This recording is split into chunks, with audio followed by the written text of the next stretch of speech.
अभी यहाँ पे हम बात करेंगे डायगोनल मैट्रिक्स का। तो जैसे कि यहाँ पे डायगोनल मैट्रिक्स में देख सकते हैं, डायगोनल मैट्रिक्स हमेशा स्क्वायर मैट्रिक्स होता है। जैसे कि अभी स्क्वायर मैट्रिक्स की बात किए कि रो इक्वल टू कॉलम होता है, that means m equal to n होता है। तो इसमें भी देखिए एम इक्वल टू एन है, चूँकि देखिए R1 R2 और ये R3 है। यहाँ पे देखिए C1 C2 और यहाँ पे C3 है, यानी कि जितना नंबर ऑफ रो है उतना ही नंबर ऑफ कॉलम है।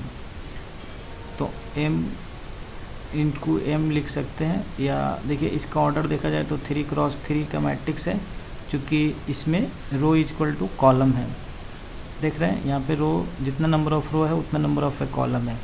तो डायगोनल मैट्रिक्स उस मैट्रिक्स को बोलते हैं जिसका डायगोनल का एलिमेंट है जो खाली नॉन जीरो होना चाहिए। देखिए डायगोनल एलिमेंट है जो नॉन जीरो है, बाकी ऑल एलिमेंट्स है जीरो है। इसमें इस तरह से हम चेक करते हैं, जैसे कोई भी मैट्रिक्स का इफ़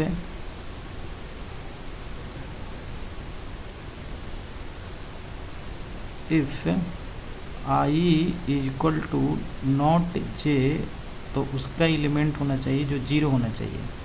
ठीक है, ऐसा मैट्रिक्स जिसका आई इक्वल टू नॉट जे है उसका एलिमेंट है जो जीरो होना चाहिए। जैसे इसको ए कोई मैट्रिक्स है तो इसका डिनोट कीजिए, इसका एलिमेंट आई जे होना चाहिए जो जीरो होना चाहिए if I equal to not J. मतलब आई जे के इक्वल नहीं है, वो ऑल एलिमेंट जीरो होना चाहिए। अब दूसरा इसका जो पॉइंट बन रहा है, इफ़ ए आई जे का वैल्यू नॉट जीरो होना चाहिए इफ़ आई इक्वल टू जे। ये कैसे होता है, जैसे कि देखिए यहाँ पे ये डायगोनल एलिमेंट बन रहा है, यहाँ पे चेक कीजिए ये डायगोनल एलिमेंट बन रहा है। तो डायगोनल एलिमेंट में क्या है कि ये जो डायगोनल का वैल्यू है वही सिर्फ नॉन जीरो है। तो यानी कि देखिए ए एलिमेंट का वैल्यू क्या है, 1 1 है, यानी कि आई का वैल्यू 1 है, जे का वैल्यू 1 है। तो यहाँ पे चेक कीजिए आई और जे का वैल्यू इक्वल नहीं होना चाहिए तब जीरो होना चाहिए, लेकिन आई और जे का value zero, I not zero होना चाहिए। यहाँ पे लिखा हुआ है नॉट जीरो होना चाहिए जब आई और जे के इक्वल होना चाहिए। देखिए यहाँ पे जो वैल्यू बन रहा है वो आई जे इक्वल बन रहा है, जे का वैल्यू 1 है, आई का वैल्यू 1 है। इसमें भी एलिमेंट का वैल्यू जे के वैल्यू 2 है तो आई का वैल्यू 2 है, जे का वैल्यू 3 है तो आई का वैल्यू 3 है। तो उसको क्या होना चाहिए, नॉन जीरो होना चाहिए। तो इस तरह से इसमें भी देखिए डायगोनल एलिमेंट नॉन जीरो हो रहा है जिसमें आई और जे का वैल्यू इक्वल है।